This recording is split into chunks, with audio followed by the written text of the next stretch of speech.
옛날에 어떤 며느리가 시어머니에게 혼나고 있었다. 어머님 잘못했습니다. 용서해 주세요. 화로불을 첫날에 꺼트려 먹어. 너 정말 큰일 날 애구나. 며느리는 이제 막 시집온 새색시였다. 이 집안에서는 며느리가 시집 오면 시댁과 서방님의 안녕을 기원하면서 100일 동안 화로불을 지키는 전통이 있다고 한다. 그런데 며느리는 첫날에 불을 꺼트린 것이다. 시어머니의 꾸짖음에 며느리는 눈물을 흘리며 말했다. 사실은 잠시 조는 사이에 고양이가 한 마리 오더니 화로불에 오줌을 넣어서 꺼트렸어요. 시어머니는 고양이 탓을 하는 며느리의 말이 뻔한 거짓말이라고 생각하고 더욱 화를 냈다. 너 정말 안 되겠구나. 하다 괜히 탓을 해. 설사 그게 사실이라도 네가 문단속을 못해서 벌어진 일 아니더냐? 어른 앞에서 핑계대는 건 어디서 배웠느냐? 며느리는 더 이상 입을 열면 친정 부모님들한테도 누가 될 것을 깨닫고 입을 다물었고, 시어머니는 화로에 직접 불을 붙이며 말했다. 원래는 소박을 맞아 마땅하지만 한 번 더 기회를 주겠다. 또 불을 꺼트리면 친정으로 돌아갈 각오를 해야 될 것이야. 쫓겨나면 어쩌나 걱정하던 며느리는 가슴을 쓸어내리며 안도했다. 네, 어머님. 이번에는 절대로 꺼트리지 않겠습니다. 며느리는 이번엔 절대 꺼트리지 않겠다고 다짐하고 대문부터 단단히 잠궜다. 그렇게 화로불을 지키면서 어느새 90일이 지났고 이제 열흘만 버티면 100일이었다. 며느리는 혼인하자마자 과거 보러 떠난 서방님을 떠올렸다. 서방님이 얼른 장원급제하셔서 돌아오시면 좋겠다. 며느리가 생각에 잠기고 있을 때 화로불을 껐던 고양이가 또 나타났다. 며느리는 고양이를 보고 소리쳤다. 또 당할 줄 아느냐? 저리 가라. 며느리는 빗자루를 들고 고양이를 향해 휘둘렀다. 그러자 상상도 못한 일이 벌어졌다. 잠깐만요. 제 말 좀 들어보세요. 고양이가 말을 한 것이다. 며느리는 고양이가 말을 하자 깜짝 놀라며 휘두르던 빗자루를 떨어뜨리며 외쳤다. 이럴 수가? 고양이가 말을 하잖아. 요물이냐? 귀신이야? 요물도 귀신도 아니에요. 진정하고 제 말을 들어주세요. 며느리는 말하는 고양이의 간절한 눈빛에 이야기를 들어보기로 했다. 좋아. 무슨 말을 하고 싶은 건데? 화로불을 꺼야 해요. 화로불을 계속 켜놓으면 서방님을 다시는 볼 수 없게 됩니다. 며느리는 어이가 없었다. 말도 안 돼. 화로불을 꺼트리면 난 시댁에서 쫓겨나게 된다고. 며느리는 더 들을 필요가 없다고 판단하고 빗자루를 휘둘러 고양이를 쫓아냈다.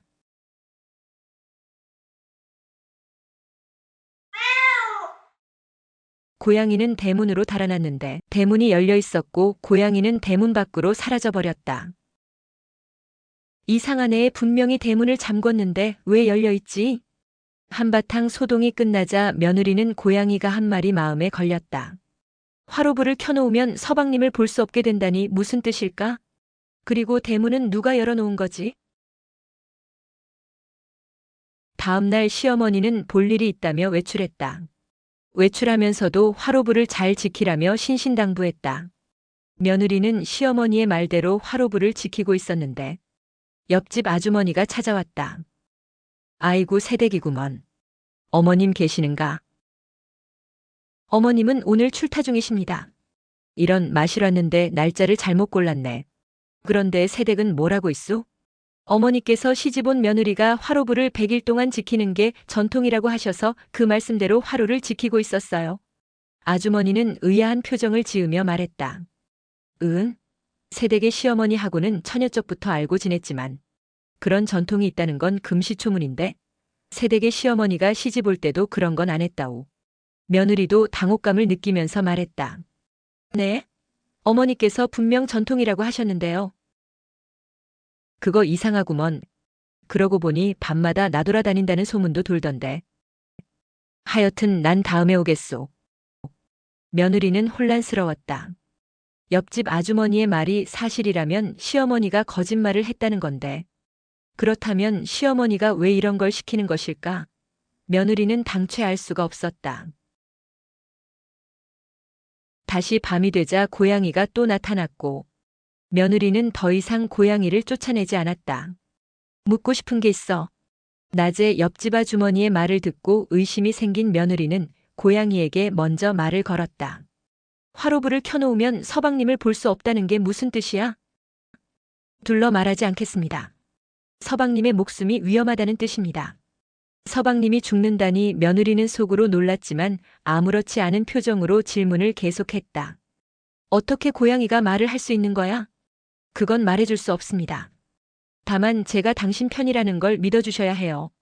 그러면 내가 어떻게 해야 하지? 화로불을 끄고 시어머니에게 소금을 뿌리셔야 합니다. 며느리는 기가 막혔다. 화로불만 꺼트려도 쫓겨날 판인데 시어머니에게 소금을 뿌리라니. 생각할 시간이 필요해. 그리고 내가 결정을 내릴 때까지는 화로불을 건드리지 말아줘. 알겠지? 일단 알겠습니다만 100일이 되기 전까지는 결정해야 합니다. 고양이는 그 말을 남기고 사라졌다. 100일까지 남은 시간은 사흘이었다.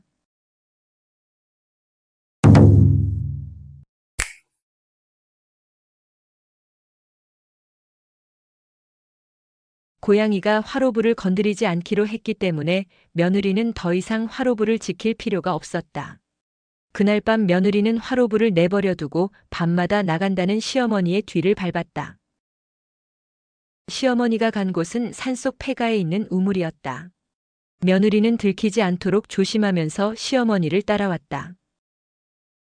이런 데 와서 뭘 하시려는 거지? 시어머니는 우물 앞에서 말하기 시작했다. 이제 사흘만 지나면 젊은 여자의 정성으로 100일 만에 화로에서 도깨비불이 완성된다. 그 도깨비불로 우물 속에 있는 서방의 간을 구워 먹으면 드디어 나도 사람이 되는 것이다. 며느리는 도무지 이 상황이 믿기지 않았다. 여태까지 며느리가 지킨 화로불은 도깨비불이고 시어머니는 사람이 아니라 귀신이나 요물이라는 것이었다. 무엇보다 며느리는 자기 손으로 서방님을 죽일 뻔했다는 게 엄청난 충격이었다. 여기까지 생각이 미치자 며느리는 소름이 끼쳤다. 과거 보러 떠났던 서방님이 저 요물에게 잡혀서 우물 속에 갇혀 있단 말인가? 며느리는 자기도 모르게 입으로 중얼거리고 말았다. 거기 누구냐? 며느리의 목소리를 들은 시어머니는 뒤를 돌아보았다. 시어머니의 얼굴은 여우로 변해 있었다. 시어머니의 정체는 사람으로 둔갑한 여우였던 것이다. 여우 귀신은 며느리가 숨어 있는 곳으로 다가왔다. 그때 고양이가 튀어나왔다. 뭐야, 무당 고양이 또 너였냐? 매번 회방을 놓는군. 오늘은 끝장을 보자. 여우는 고양이와 안면이 있는 듯한 말투였다. 고양이는 며느리를 보호하기 위해 여우 앞에 나타난 것이다. 여우는 고양이를 쫓아가기 시작했다. 숨어있던 며느리는 여우 귀신이 고양이를 따라가자 한숨 돌렸다. 고맙다 고양이야, 덕분에 살았어. 근데 무당 고양이라니 무슨 뜻이지? 의문스러운 것 투성이지만 어쨌든 며느리는 우물 속에 직접 들어가 보기로 결심했다. 무서웠지만 우물 속에 진짜로 서방님이 있는지 확인해야만 했다. 며느리는 두레박을 타고 우물 속으로 내려갔다.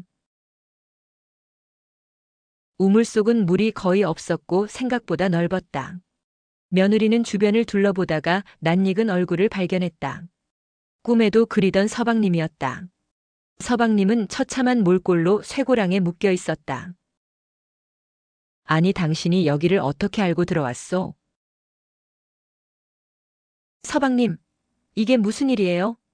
과거를 보러 가시다가 여우 귀신에게 잡히신 거군요? 그렇소. 그 말대로요. 그 여우는 사람의 간을 빼서 도깨비불에 구워 먹으면 사람이 될 수 있다고 하더이다. 그런데 아무 간이나 먹는다고 되는 게 아니라 100일 동안 햇빛을 보지 못해서 음기로 가득 찬 사람의 간이어야 한다는구려. 그래서 여우 귀신이 서방님을 우물 속에 가둔 거군요. 햇빛을 보지 못하게 하려고요. 그렇소. 나를 100일간은 살려야 했을 테니 하루에 한 번씩 밥을 주러 왔었소. 며느리는 밤마다 나갔던 시어머니, 아니 여우 귀신이 갔던 곳이 바로 이 우물이라는 걸 깨달았다. 그래서 꼼짝없이 죽는 줄 알았는데 당신이 올 줄이야. 천운이구려. 아참, 어머님은 잘 계시오? 며느리는 아차 싶었다. 지금까지 여우 귀신이 시어머니 행세를 했으니 진짜 시어머니는 10중 8구 변을 당했을 것이다. 며느리는 여태까지 있었던 일들을 서방님에게 이야기했다. 이야기를 다 들은 서방님은 통곡을 했다. 여우 귀신이 어머님을 해치고 어머님 행세를 하다니 이렇게 원통할 수가. 서방님, 고정하세요. 아직 어머님이 돌아가셨다고 확인된 건 아니잖아요. 그보단 빨리 돌아가서 화로불을 끄지 않으면 서방님의 목숨도 위험해요. 슬픔을 못 이기고 통곡하던 서방님은 색시의 말에 냉정을 되찾았다. 당신의 말이 맞구려. 아직은 어림짐작일 뿐이지. 서둘러 집으로 갑시다. 며느리는 서방님의 쇠고랑을 풀고 우물을 빠져나와 집으로 돌아왔다. 화로불은 끄더라도 사악한 요술을 부리는 여우를 어떻게 상대할지가 걱정이요. 일단 화로불부터 꺼버릴게요. 며느리는 화로에 물을 부어버렸다. 그러자 불은 마치 살아있는 것처럼 도망가듯 꺼져버렸다. 도깨비불이 꺼지는 소리를 들은 시어머니는 당황하며 달려왔다. 아니 이게 무슨 소리냐? 화로불의 도깨비불은 이미 물벼락을 맞고 완전히 꺼져버린 뒤였다. 미친 거냐? 화로불에 물을 붓다니 사흘만 지나면 되는데 니년을 가만두지 않겠다. 어머님은 누구에게든 손가락질이나 험한 욕을 한 적이 없어. 당신은 어머니가 아니오. 이럴 수가. 내 놈이 어떻게 여기에 있는 거야? 너는 분명 우물 속에. 아차. 며느리는 시어머니의 모습을 하고 있는 요물에게 고양이의 말대로 소금을 뿌렸다. 소금에 맞은 시어머니는 곧바로 여우의 모습으로 변했다. 이런 젠장, 다 된 밥에 콧바트렸군. 내 정체를 어떻게 알아낸 거지? 무당고양이 짓인가 보군. 이제 이판사판이다. 두 년놈들 다 짐승으로 살게 해주마. 여우가 그렇게 말하며 손짓을 하자 신랑은 고양이로 변해버렸다. 그러나 며느리는 멀쩡했다. 며느리는 소금을 갖고 있어서 여우의 요술이 통하지 않았던 것이다. 서방님, 이럴 수가. 서방님이 고양이가 되다니. 어쩌지? 며느리와 고양이가 된 서방님은 일단 도망치기 시작했다. 어느새 날이 밝았지만 여우는 계속 쫓아왔다. 며느리가 소금을 뿌리면 잠깐 주춤했지만 그것도 잠시였다. 며느리와 서방님은 어느새 산꼭대기 절벽까지 몰렸다. 눈앞엔 낭떠러지였고 더 이상 도망갈 곳이 없었다. 여우 귀신은 여전히 분노하는 목소리로 말했다. 100일을 사흘 앞두고 모든 걸 망쳐버리다니 절대 용서 못한다. 얌전히 고양이가 되어라. 그때 말하는 고양이가 또 나타났다. 못된 여우 귀신아, 여전히 막대먹은 짓만 하는구나. 무당 고양이 또 너냐?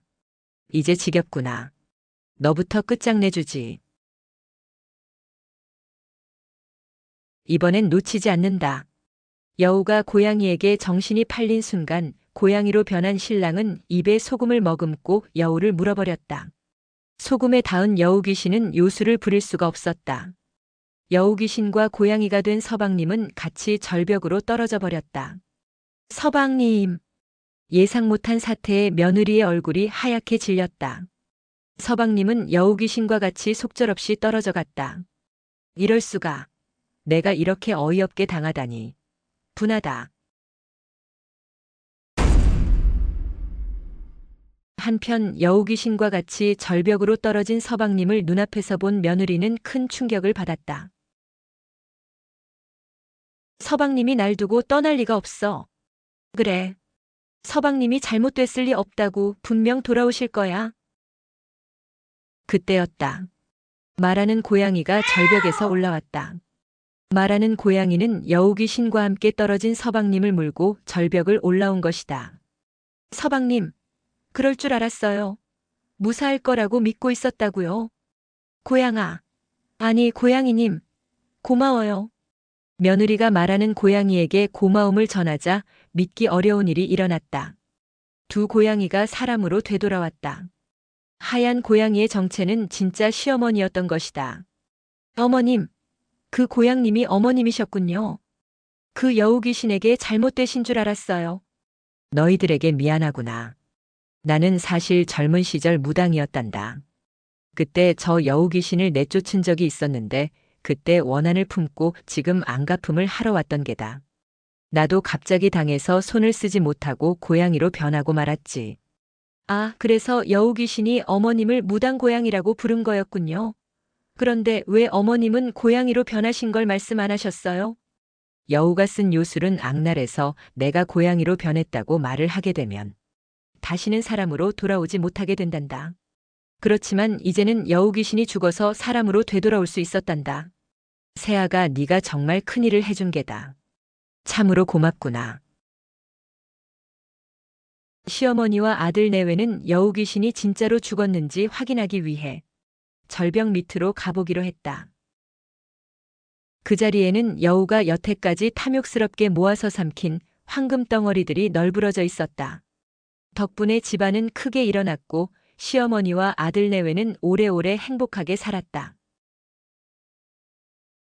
여담으로 시어머니가 고양이로 변했을 때 대문을 열어준 사람은 다름 아닌 시어머니의 친구였던 옆집 아주머니였다. 시어머니와 여우 귀신의 관계를 알고 있었던 아주머니는 시어머니가 고양이로 변한 걸 한눈에 알아보고 대문을 열어주고 며느리에게 여우 귀신의 정체를 눈치채도록 도와줬던 것이다.